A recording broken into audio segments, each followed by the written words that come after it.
Ok, salut à tous, nouvelle vidéo sur Vitalulu et aujourd'hui je voulais vous annoncer comment je compte faire moins d'une heure à l'Aerox. Que ça soit pour commencer en duo open, premier rendez-vous ça va être le 4 octobre 2026 avec mon fidèle acolyte Arthur. L'objectif ça va déjà être d'ici 5 mois de faire moins d'une heure en duo open, puis ensuite en solo open, peut-être à l'Aerox Paris Porte de Versailles si j'arrive à avoir mes places. Et sur du beaucoup plus long terme, sur plusieurs années, réussir à faire moins d'une heure à l'Aerox en solo pro. Oui, vous avez bien entendu, c'est bien mes ambitions pour le long terme. Là, c'est vraiment du niveau presque élite de réussir à faire ça. Mais je pense que l'Aerox, c'est un sport qui me correspond bien. Je suis naturellement bon en course à pied. J'avoue que mes volumes de 16, 20, peut-être 25 km par semaine, avec les perfs que j'avoue que j'ai quand même, je pense, des prédispositions. Après, mon métier fait que je fais beaucoup de zone 2, beaucoup de cardio aussi. Et à côté de ça, il y a le côté muscu. Le côté muscu, j'ai toujours fait de la muscu, j'ai toujours kiffé le renforcement, faire de la force, même si je galère beaucoup depuis plusieurs années, vous avez pu le voir sur cette chaîne. Et voilà, l'Aerox, c'est vraiment un sport qui me plaît beaucoup. C'est pas que parce que c'est à la mode, peut-être en partie, j'avoue. Voilà, on a des amis qui nous conseillent de faire ce sport, mais franchement, je pense que c'est un sport où je peux vraiment performer. Donc voilà. Et pour cet objectif, donc déjà pour le mois d'octobre, je vais structurer ma préparation sur un mois, une thématique. Sur le mois de mai, ça va être la thématique que j'ai appelée le reset. Pourquoi un reset? Parce que je vous ai encore parlé de ma digestion qui était compliquée, qui m'empêchait de manger suffisamment. Si je ne peux pas manger suffisamment, je ne peux pas augmenter mon volume d'entraînement, sinon je suis en déficit calorique, je récupère mal et je ne peux pas progresser, je ne peux pas faire de séances très intenses et surtout plus de volume. Donc c'est pour ça que je vais faire ce reset déjà au niveau digestif, au niveau nerveux. J'ai parlé de faire moins d'intensité pour retrouver un système nerveux qui répond mieux à l'entraînement, qui récupère mieux, moins d'anxiété. Selon moi, une hypothèse, c'est que sur plusieurs années, je m'entraînais trop intensément, toujours avec des RPE tout le temps élevés, 8, 9, 10 à chaque séance. Et après cette Aerox Paris Grand Palais notamment, où on a fait avec toujours mon fidèle acolyte Arthur, 1h07 et 48 secondes pour l'Aerox Duo Pro. Là, je me dis que c'est le moment de faire une pause.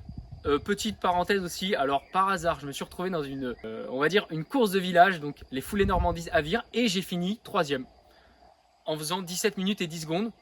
Certes, c'est un bon temps, mais dans une grande ville, j'aurais fini 52e, hein, clairement. Voilà, petite parenthèse, mais je me dis après ces événements sportifs, là, c'est le moment de faire un reset. Mon corps me le demande, et ce reset va s'organiser autour de 3 points, le sommeil, l'entraînement et l'alimentation. Premier point, ça va être le sommeil. Et la première chose que je vais dire sur le sommeil, ça ne concerne même pas le sommeil, c'est le fait de manger moins le soir. J'ai pris cette habitude, je pense, parce que pendant longtemps, c'est le moment où j'avais vraiment faim. Peut-être manque de discipline pour avoir suffisamment de snacks dans ma journée, etc. Mais là, j'ai fait quelques jours de déficit calorique justement et j'ai retrouvé la faim. Comme ça, je reprends des plus gros petits-déj, des plus gros déjeuners le midi, des collations et donc j'ai moins faim le soir. Souvent, je pense que manger le soir me crée une digestion pendant la nuit et donc j'avais envie d'aller aux toilettes pendant la nuit. Je me réveillais pour aller aux toilettes, donc ça, c'est vraiment pas l'idéal. Deuxième point sur le sommeil, ça suit le premier, c'est de réussir à dormir à 23 h, enfin d'être au lit à 23 h. Et forcément, en ayant l'estomac plus léger, c'est beaucoup plus simple. Hier, j'ai déjà réussi un petit 23h30, on va continuer à progresser. Mais le but, c'est vraiment d'avoir 8 heures de sommeil de qualité. Et je pense vraiment, de toute façon, les spécialistes le disent, l'être humain, il n'est pas fait pour dormir 8 heures de minuit à 8 heures du matin. C'est quand même beaucoup mieux de dormir de 22 h à 7 h du matin par rapport au rythme circadien. En plus, en ce moment, il fait super jour, super tôt, j'ai envie de dire. Voilà, deuxième point pour le sommeil. Et le troisième point, c'est le magnésium. Là, je prends 480 mg de magnésium bisglycinate, donc c'est je crois 1,5 fois la dose recommandée, donc c'est un peu plus, mais 480 ça me correspond bien.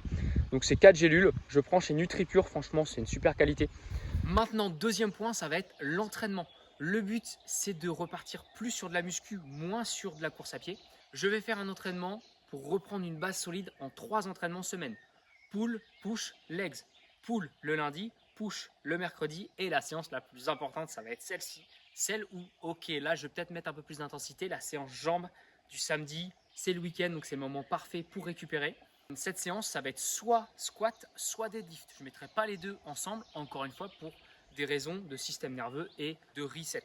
Le but, c'est de reconstruire du muscle, reprendre de la force, reconstruire une base solide, même si mon total calorique n'est pas énorme, je ne vais pas vraiment beaucoup prendre en masse pour l'instant, et en plus retrouver du plaisir. Le but, je mets vraiment un accent sur le plaisir à m'entraîner. Les RPE ne vont pas dépasser 7-8. RPE 9 peut-être le samedi, mais que si j'ai 99,9 de sleep score. L'entraînement en cardio, je ferai déjà une sortie un peu plus longue, 12 km, 13 km, généralement avec le club de running à Aulnay. 12 km, oui, pour moi c'est un petit peu long par rapport à ce que je fais habituellement. Le vendredi, soit un footing, soit un fractionné, mais quand je parle de fractionné, c'est RPE 7. Je vais peut-être faire un 5 x 1000, mais je vais pas courir aux allures de 1000 à fond ou de mes allures 5K ou 10K. Ça va vraiment être, je vais être limite sur du seuil à RPE 7. Aussi, je fais de la zone 2, hein. Vu que je donne le RPM en cours collectif, généralement, je suis en zone 2. Cours de step le mercredi, donc après ma séance push, pareil, zone 2. Le cours de danse que je donne le jeudi, pareil, ça, généralement, je suis en zone 2, donc ça, c'est top. Ça permet de garder une bonne base aérobie, comme on dit. Continuer la course à pied et surtout progresser en musculation. Ok, donc troisième point sur l'alimentation. Donc déjà, j'ai descendu un petit peu mon apport total. Généralement, avant, j'étais un peu à 3000 ou un peu plus. Là, je vais être un peu en dessous. Déjà parce que je m'entraîne moins intensément. Et surtout parce que je veux retrouver une bonne gestion. Donc voilà, le but c'est surtout pas d'être en dénutrition, hein. Très clairement en 2800 ça va franchement. Je répartis bien les repas, je fais 4 repas par jour pour une meilleure digestion. Au niveau de ce que je mange, c'est une alimentation, il y a une base d'ancestrale parce que je mange du bœuf nourri à l'herbe, des œufs bio, du fromage au lait cru, du beurre cru, des oléagineux, des noix, voilà en gros ce qu'on trouve dans la nature, des fruits. Mais j'ai quand même rajouté le riz, le sarrasin parce que ça c'est la base, j'ai besoin aussi quand je m'entraîne. Mon métier est assez physique, donc j'en ai besoin aussi. Donc, riz, sarrasin, pommes de terre pour les glucides, hein. Voilà pour la base de mon alimentation. Le miel aussi. Le miel aussi, avant, après l'entraînement par exemple, surtout avant l'entraînement. Le café, bon forcément. Après, ça va être tout ce qui est légumes cuits principalement. Je réduis un peu les crudités parce que trop de crudités, généralement, ça a du mal à passer. Donc voilà, il peut y avoir aussi un peu de chocolat noir. Ça, je ne le considère pas comme un écart entre guillemets. C'est généralement 1 carré par jour. Au niveau de l'alcool, je vais diminuer vraiment drastiquement. Je vais drastiquement diminuer la boisson. Maximum, j'ai envie de dire 1 fois par mois. Si je vais courir avec le club de running donné par exemple et que on va prendre une bière, moi je vais prendre un coca. Tu vois, typiquement, c'est là qu'il va y avoir un petit peu de 5% entre guillemets de sucre. Mais vraiment, l'alcool, c'est même pas 0,01%. Et dernière chose, c'est le fait que je mange sans gluten. Vraiment, parce que ça, au niveau digestion, ça passe pas du tout. Dernière chose super importante sur mon rythme de vie, c'est l'exposition au soleil sur les heures les plus chaudes, sans crème solaire. Et je dépasse pas 40 minutes, c'est généralement 30 à 40 minutes. Et franchement, l'année dernière, j'ai pas eu de problème. J'ai eu aucun coup de soleil avec cette méthode, alors que j'ai pas du tout, quasiment pas mis de crème solaire de l'année. Bref, seulement évidemment si je pars en vacances, qu'on fait des randonnées de 3 heures, là je vais mettre de la crème solaire sur le visage et sur les épaules, je suis pas bête non plus.